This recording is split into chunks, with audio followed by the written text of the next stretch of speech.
So today, now we are going to learn the structure or the anatomy of a kidney. So I want you all to please pay attention. You also learn how to draw the diagram and how to label it as well. First of all,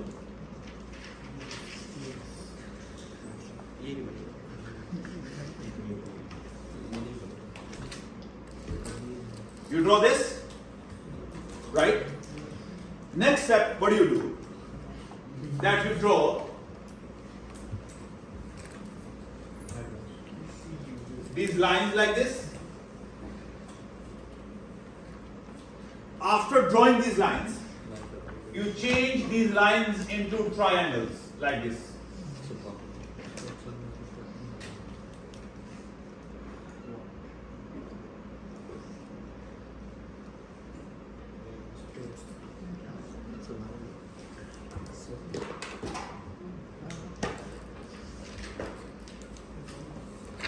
Alright guys, now rest of the structure we will draw when we will move forward. The few things you already know.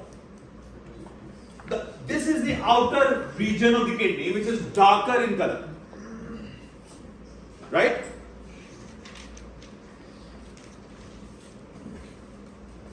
This is the outer region of the kidney which is darker in color. Who remembers what is this called? Very good. This is called as renal cortex.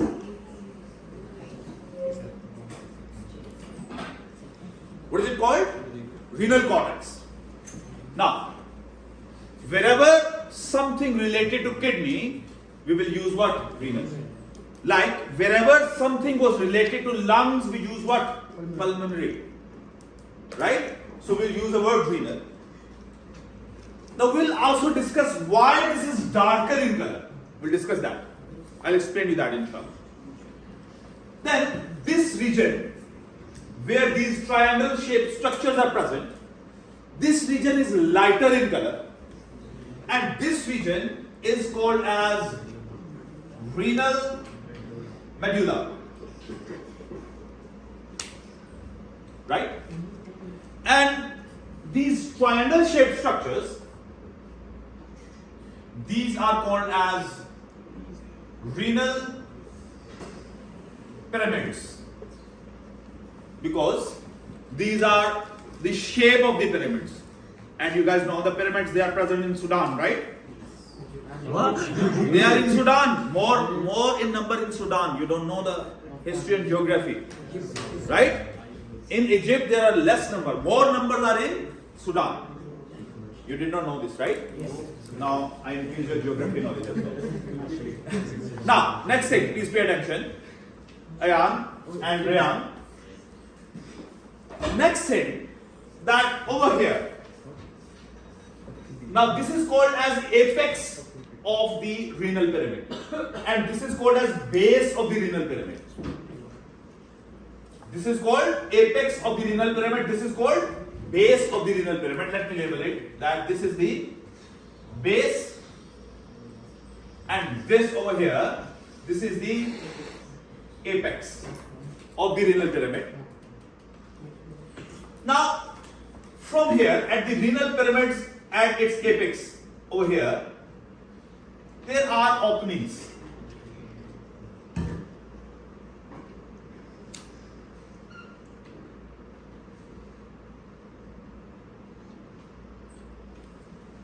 What is present? Openings are present. Now this opening which is present over here, this is called as renal papilla. Singular is called renal papilla.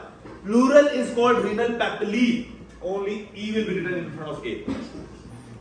Understand? Singular is called renal papilla. Right? And plural is called renal papillae. Next thing, that from here, let me use the green color. Small tubes come out from here.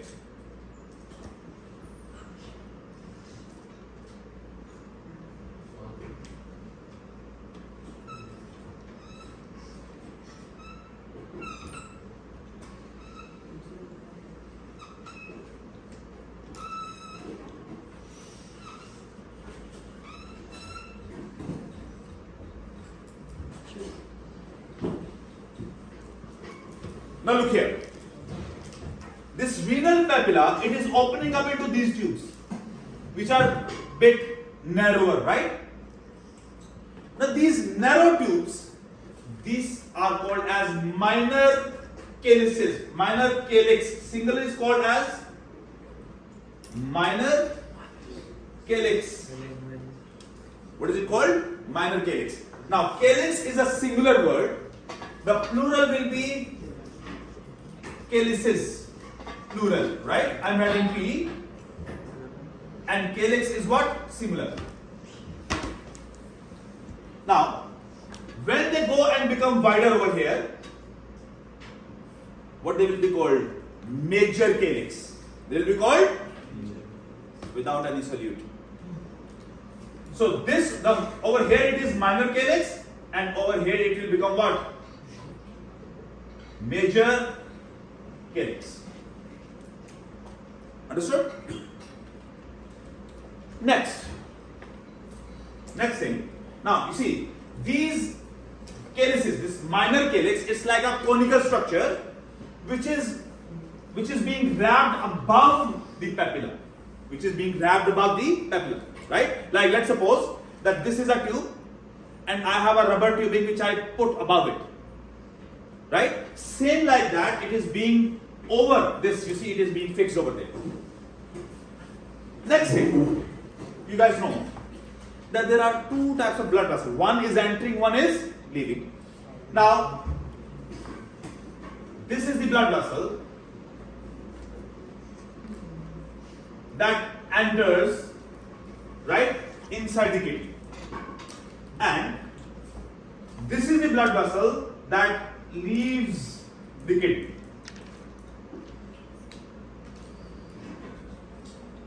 Now, when there will be diagram in the exam paper, it will not be a colored diagram. It will be a black and white diagram. Then question is how you will label an artery and how you will label a vein. Very good. In the diagram, they will already have mentioned the arrows. In this one, the arrow will be in this direction, and in this one, the arrow will be in this direction. Right? Now, this one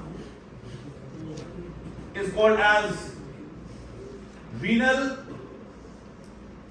artery, and this one is the renal vein.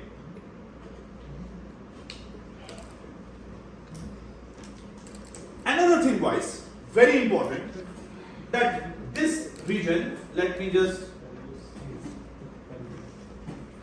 redraw this line,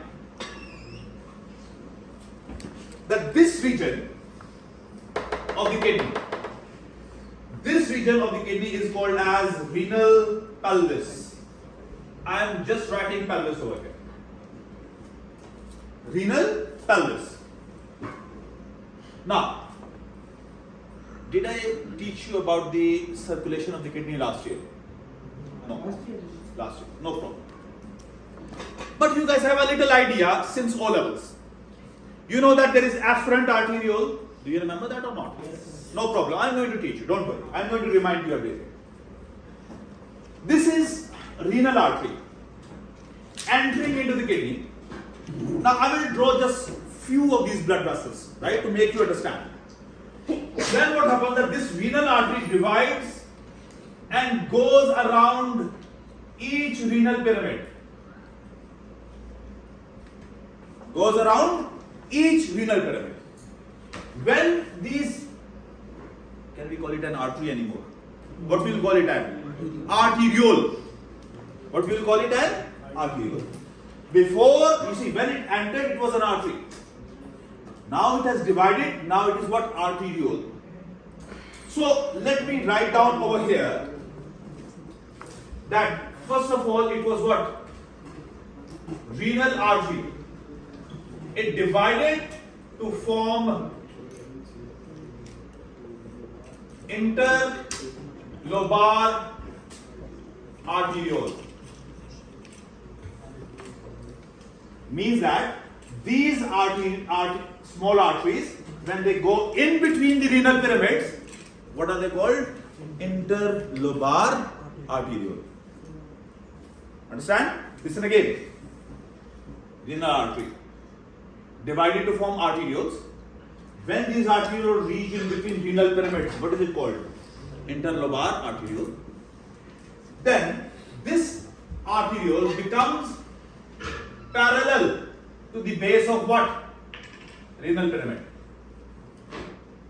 When this renal, or you see this interlobar arteriole becomes parallel to the base of the renal pyramid, now it is called as arcuate arteriole.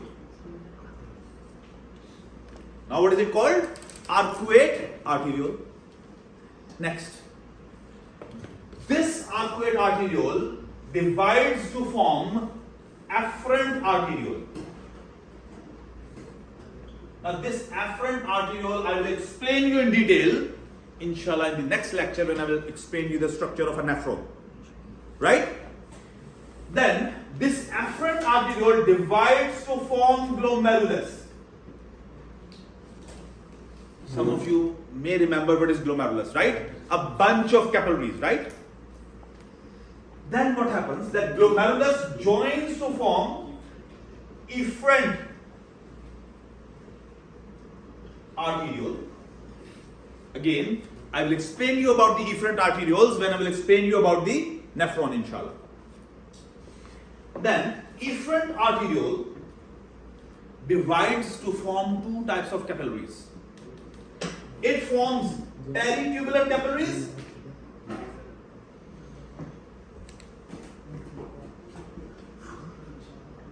and also vasa recta. Again, I will explain you about the peritubular capillaries and vasa recta when we will discuss the nephron. Then these capillaries both they join together to make arcuate venule. Means that over here all of these blood vessels are present, which we just saw, from here till here. Understand? And then eventually what will happen? These veins, they join to form what? Venule. Now when this vein over here, parallel to the base of the pyramid, it will be called arcuate venule. Just like we had arcuate arteriole. It is what? Arcuate venule. Then this vein will come where? In between the pyramids. What will it be called? Interlobar venule. What it will be called? Interlobar venule.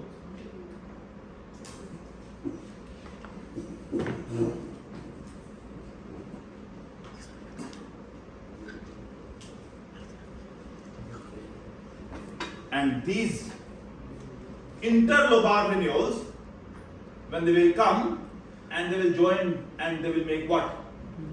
Renal vein. They will make what? Renal vein. Let me write last one over here.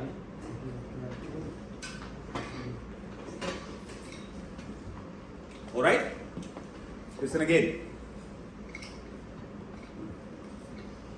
Renal artery entered into the kidney, divided to form arterioles, and those arterioles went in between the pyramids. Renal pyramids, not the Sudan or Egypt. Renal pyramids. At that time they are called what? Interlobar arteriole. Then they became parallel to the base of the pyramid. At that time what are they called? Arcuate arteriole. Then they will divide to form smaller arterioles called afferent arterioles, which will divide to form glomerulus. Discuss later. Efferent arteriole, peritubular and capillaries and vasa recta, which will join eventually. Eventually the veins, capillaries join to form what? Veins. They will join to form a venule, arcuate venule. Same position as arcuate artery, right? Understand? And then when it will come back, it has to go down, right? It will come in between the pyramids. So it will be called interlobar venule. And interlobar venules, when they will join together, they will make what? Renal vein. Right? And the blood will go out. Now, in the kidneys, two things are happening. Two things. One, cleaning of the blood. Obviously. Right? That is the function of the kidney. Another thing is happening. I drew the renal vein with blue color and renal artery with the red color.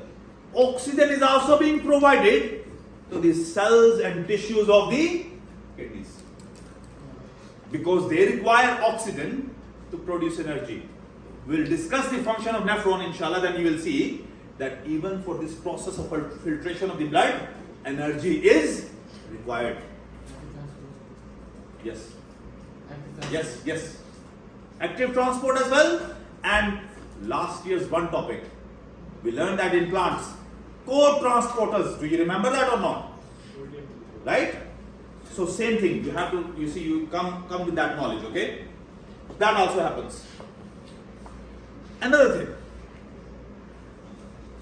I discussed about everything, but I did not discuss about any nephron, right?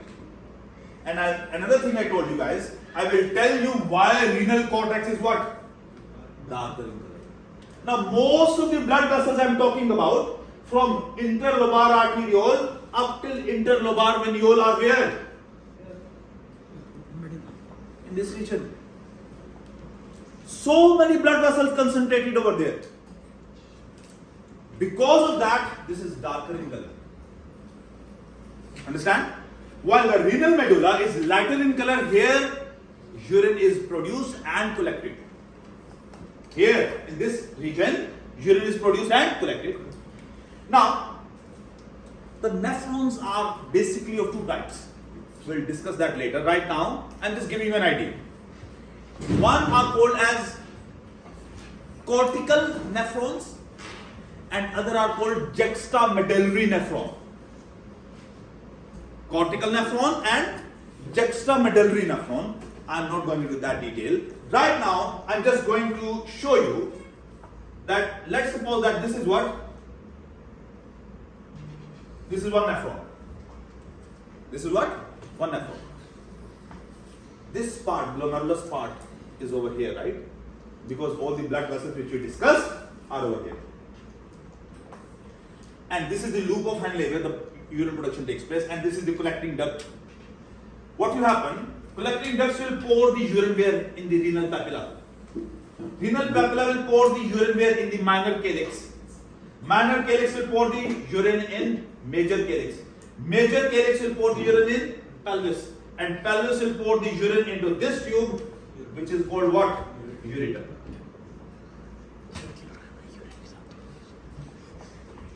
Understand everyone? And ureters, they will bring the urine to the urinary bladder. Understood everyone? Last thing, then I will stop. Around the kidneys, there is a tough connective tissue. There is a tough connective tissue, and that connective tissue is called as capsule. Now remember one thing, I have told you this thing before as well. All the organs, whether it is stomach, whether it is heart, whether it is a blood vessels are also organs, right? Whether it is kidneys, all the organs, the outermost layer of the tissues will always be called a connective tissue. Will be called as a connective tissue. Alright?